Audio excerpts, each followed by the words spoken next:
They didn't fall. They walked away. For 40 cycles, the Volar historian Stephen Veras had suspected. Now his fingers traced human script on a tablet from a dead moon. The old wars, the vanished fleets, none of it was a collapse. It was a deliberate retreat. Fragments from a dozen archives finally locked into a star chart.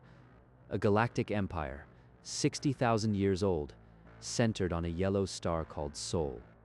The Council buried this. They call the old Terrans a myth. But it's not myth, it's a choice someone erased. He checked every glyph, every tax record, every banned fragment. The conclusion became undeniable. If I publish, they will come.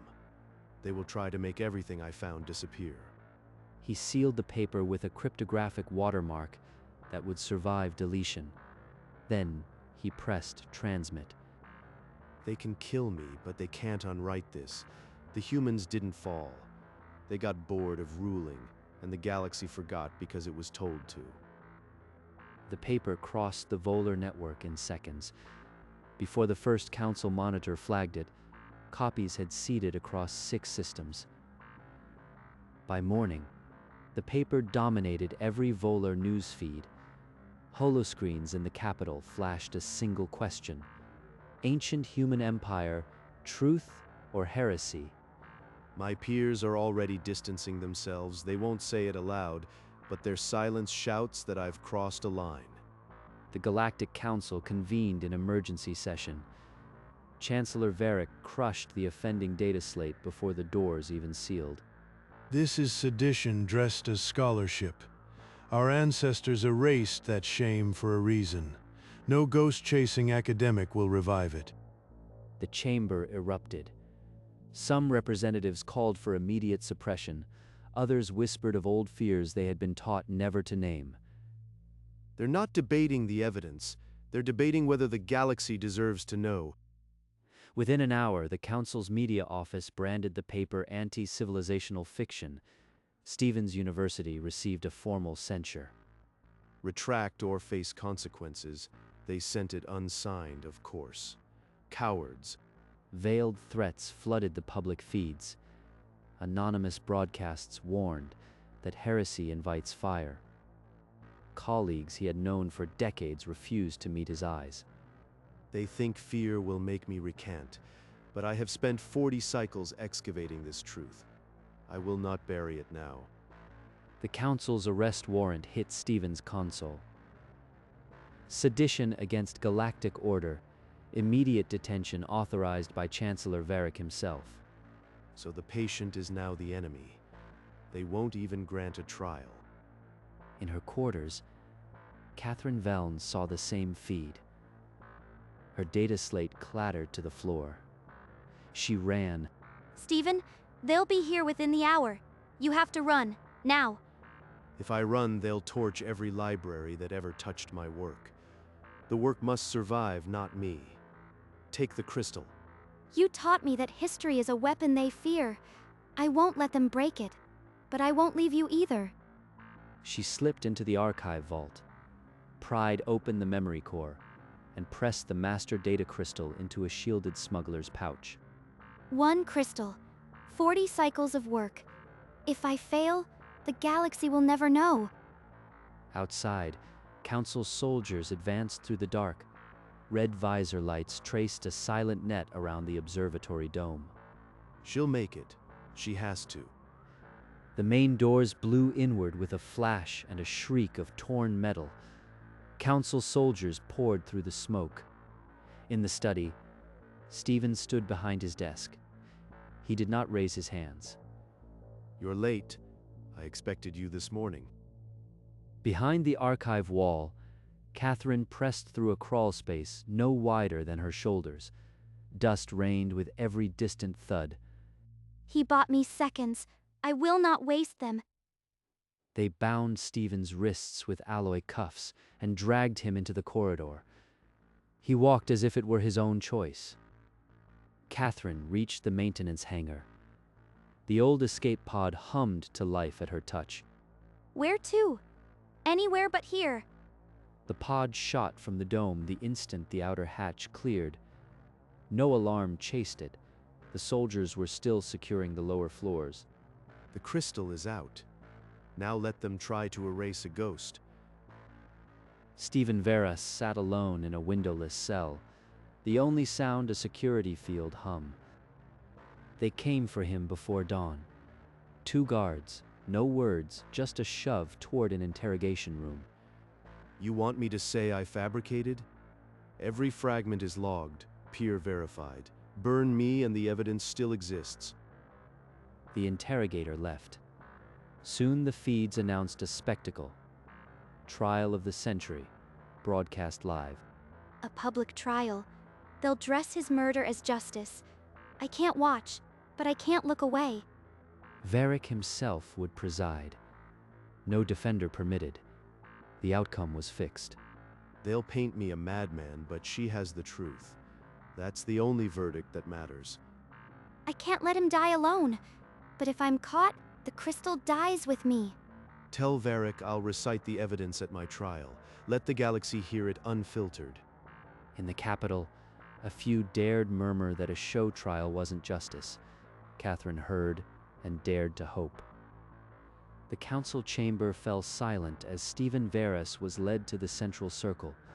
No advocate, no podium, only the historian and the wall of holographic faces. You want me to recant? I will not. Every record I published is older than this council. 60 millennia ago, the Terrans ruled not by fear but through stewardship. Then they walked away. The chamber stirred.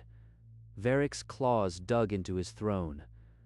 The broadcast reached billions. For anti-civilizational fiction, this council sentences you to termination. No appeal, no burial. The sentence was immediate. Guards moved before the echo died. He didn't blink. He looked right at the cameras and smiled. Catherine pressed a hand to her mouth, but forced her eyes to stay open. She owed him that. Even now, he was teaching. They can't erase a lesson. She slipped out of the square before the cordon tightened, the crystal heavy against her heart. They forget. A fire can't burn a star. My truth is already out there. The energy field flared. Stephen Veras became a silhouette, then nothing. The public feed cut to silence. Within hours, Varric signed the Purge Edict. Every library that had touched the manuscript would burn. The Great Library of Volar was first. Plasma charges ripped through the archive domes, and ancient knowledge bloomed into ash. Catherine watched from a transport bay across the city. The horizon pulsed orange. They think fire erases memory. They have no idea what I'm carrying. I'll get it to Terra, Stephen. Not for revenge. For you. For the truth. She slipped into the outgoing traffic, a single Volar woman among thousands. The crystal's weight now the only compass. The council's propaganda flood began. Stephen was a lunatic, his work a hoax, but Catherine carried the contradiction. One crystal against an empire? He'd say those were excellent odds. Catherine bribed a freighter captain with her last credits and hid among cargo crates, eyes on the viewport as Volar's star shrank to nothing. 3 sectors to cross. 3 sectors where any checkpoint could end everything. The first patrol caught them near the Veil Nebula. Council interceptors forced the freighter to heave to for a scan. They're scanning for life signs. Crystal is inert, but my body is not. She crawled into a refrigeration unit, curling among frozen protein blocks. The scan beam swept over, hesitated, moved on. 2 days later, a bounty hunter traced her to a mining colony. She fled in a stolen skiff, weaving through an asteroid field, while kinetic rounds chipped the hull. If I die here, the crystal shatters with me. Move, think. You are a historian, not a soldier. She drifted for 6 hours with systems dark until the hunter gave up. When the skiff coughed back to life, she had oxygen for maybe 10. Finally, on the edge of Terran space, her scanners caught a ghost signal, An abandoned relay station. She aimed for it. One relay. If they haven't stripped it, I can send the signal. Then they'll know. The relay station drifted in silent decay. Catherine forced the airlock and slipped inside, gravity boots chunking against corroded decks. No power? No heat? If the amplifier is fried, this ends here. She found the control room by emergency light. The old console sparked when she touched it, flickered, came alive. They will trace this signal the moment it fires. I have minutes, maybe less. She slotted the data crystal. Ancient glyphs spooled across the screen. Stephen's archive, ready to fly. 40 cycles of work, Stephen. Now the galaxy will read your name. The dish aligned. A pulse of encoded light shot toward the distant Terran listening post. Then the station shook. Council missiles. They followed my exhaust trail. I sent it, but I might not live to see the response. She sprinted back to the skiff. A near hit crumpled the aft section as she launched, atmosphere screaming into vacuum. The signal is out. If Terra hears, if there is anything left to hear. The faint tachyon burst washed over the Terran listening post on a nameless moon.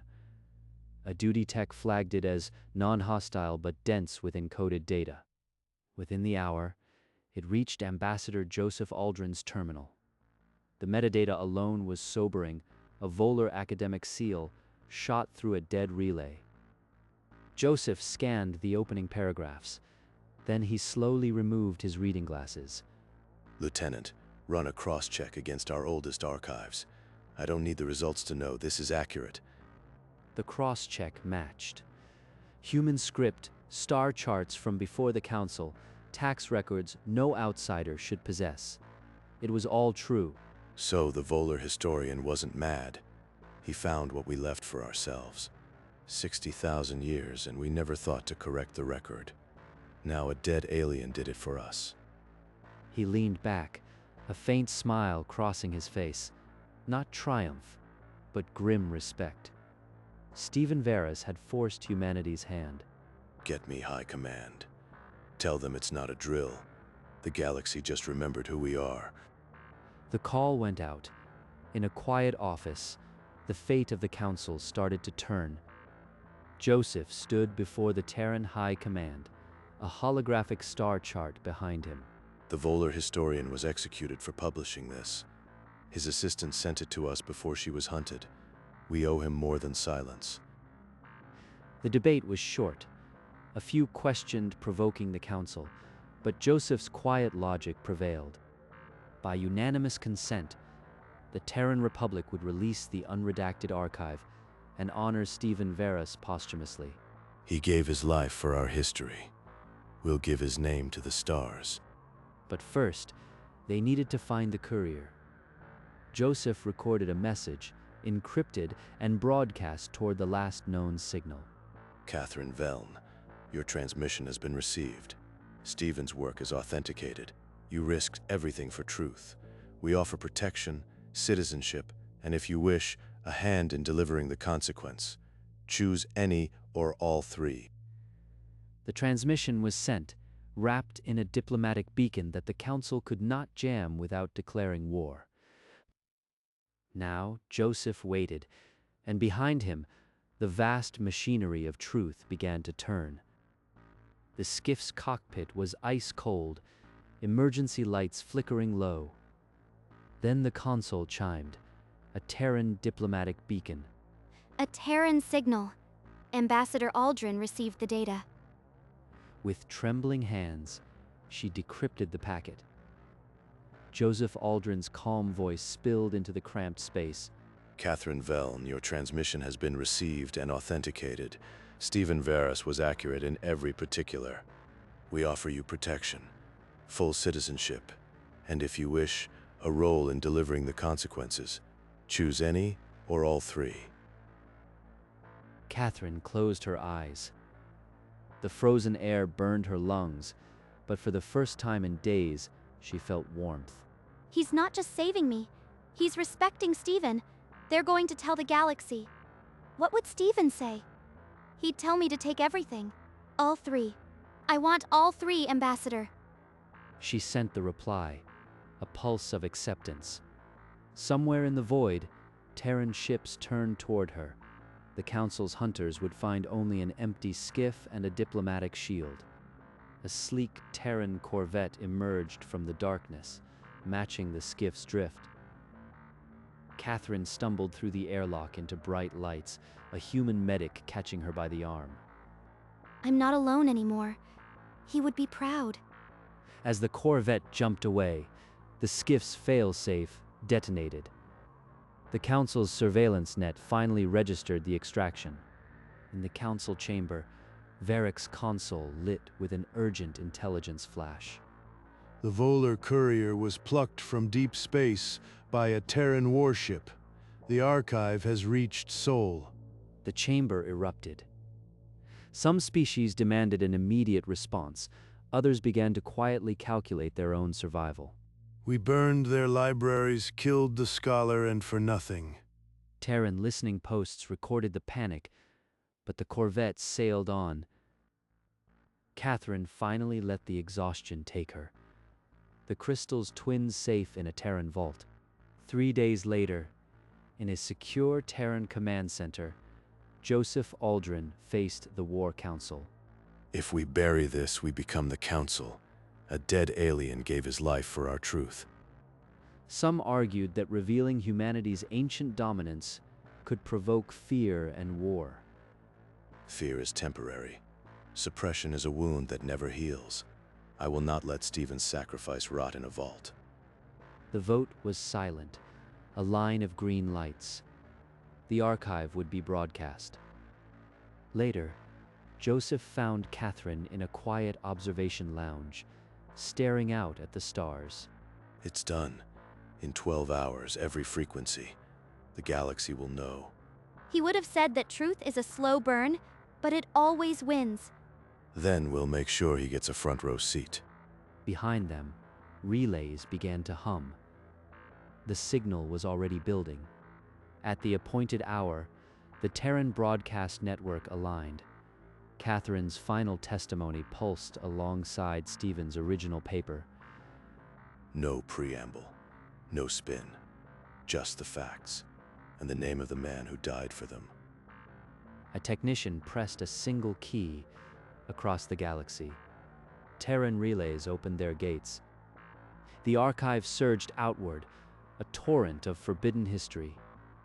First to Sol, then to the Rim, then beyond. It's done. He's not a ghost anymore.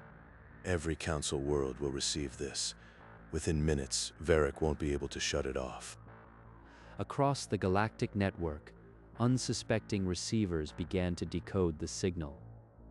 On a dozen worlds, public screens flickered. Ancient Terran script replaced Council propaganda. In the Terran command center, Joseph poured 2 cups of coffee and handed one to Catherine. What do we do now? In the Council chamber, the broadcast slammed into their private feeds before Varric could block it. Sever all external relays. This is a Terran cyber attack. But it was too late.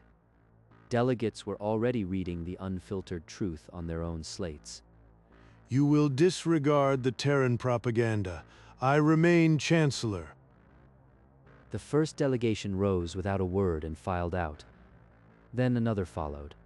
If you walk out, you endorse heresy. This council still commands. A dozen more delegations rose. The trickle became a flood. Seats emptied one after another. This council built galactic order. You cannot simply leave. We wait. Watch the House of Cards fall. The historian lit the match. Catherine. Now the galaxy provides the wind. By the hour's end, the Council's authority had dissolved into a whisper. Varric bellowed to empty chairs. The last delegate had gone. Varric stood alone on the central podium, the echo of his own commands the only reply. Reconvene at my command. I am still the Chancellor. This council will not fall. But the gallery lights had already begun to dim. Remaining functionaries slipped away like shadows. No one moved to adjourn. The institution had simply stopped breathing. 40 cycles of iron rule, and it shatters against a dead scholar's truth. He lowered himself onto the throne, claws scraping the armrest that had been a symbol of absolute power. Outside, the docking bays filled with departing diplomatic vessels, never to return. Thus falls the House of Cards. He would have called this a beginning, not an end. The Galactic Council had dissolved into history. The historian's truth had outlasted the empire that burned him. The Terran emblem glowed on 1,000 worlds, not as a threat, but as an invitation to dialogue. We will not build another empire. That was never our design. But we will share our history with any who ask. Dozens of former Council worlds requested a copy of the Vera's archive for their new public databases. He's being taught in schools across the galaxy, his name next to the human emperors he wrote about. Stephen Varus, the Volar historian who outlasted the Council, he'd laugh at the irony. The Terran Republic quietly funded the reconstruction of the Great Library to house every record the Council had tried to burn. We are not conquerors. We are the memory of what was lost, and we will not lose it again. I never thought I'd see this. The lie unraveling, and the truth becoming ordinary. Ordinary truth is the most powerful kind. It doesn't need banners, just time. A new epoch began, not with a war, but with a whisper that became a chorus. In a sunlit Terran square, a holographic statue of Stephen Varus shimmered into view, his ancient robes frozen in mid-stride toward truth. The Terran Academy posthumously inducts Stephen Varus, whose scholarship restored a lost chapter of our common history. He turned to Catherine and placed a small crystalline emblem in her palm. For Stephen, and for the courier who carried his fire. 40 cycles of his life, and they fit into this crystal. Stephen once told me that truth outlasts empires. He was right. I'm only here because he trusted me. This honor belongs to his courage. The square erupted in applause, not just for a scholar, but for the truth he refused to bury. His name is now a star in the Academy's archive, never to be erased. And somewhere in the silence between stars, the truth finally rested, witnessed, honored, and free. On the site of the burned Great Library, a new structure rose, funded by the Terran Republic, open to all. A young Volar student sat in its main hall, reading the Vera's archive for the first time with uninhibited wonder. Catherine walked through the aisles, her own reflection ghosting across the same glyphs Stephen had traced. Every page is a refutation of the purge. He built a fortress of ink. Scholars from a dozen worlds argued amicably over ancient Terran trade routes, now free to debate without fear. He always said knowledge is the only true immortality. I finally understand. The Terran Republic did not demand gratitude. They only ensured no fire could ever consume truth again. The old suppression was over. The new libraries were fireproof by design and guarded by consensus. In a quiet alcove, Catherine touched the spine of a printed edition. Her name was there, after his, as courier. The historian's truth had become the galaxy's inheritance. Nothing would ever silence it again. At dusk, Catherine returned to the memorial. The statue's holographic light was soft against the darkening sky. Every star you charted is still where you said it was.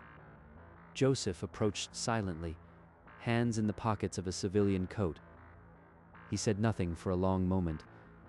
Do you ever wonder what he'd say if he could see this? He'd probably ask if we kept our citations straight. Then he'd pour us both a drink. They stood in the quiet, the weight of the journey settling into something like peace. He never cared about fame, only that the truth would outlast the lie. Then he got his wish, a whole galaxy of witnesses. They turned from the memorial and walked toward the observation deck. The galaxy spread before them. Beyond the glass, Stars burned with silent stories. Stevens was now among them. A single data crystal drifted in the void, the light of a billion stars caught in its facets. Inside it, 40 cycles of a Volar scholar's life and the memory of an empire that chose peace. Varric was long gone, his throne cold, his name a footnote. In the new libraries, children read of Stephen Varus and the ancient Terrans without fear. Catherine's name was etched in the registry of the Great Archive, not as a courier, but as a custodian of truth. The Terran Republic kept its promise. No conquest, only remembrance. On 1,000 worlds, the emblem of humanity shone not as a threat, but as a memory. And the historian who had walked into the fire of suppression became a quiet legend. What endures? Truth, memory, and the courage to speak it. The crystal pulsed once in the darkness, then drifted on, eternal.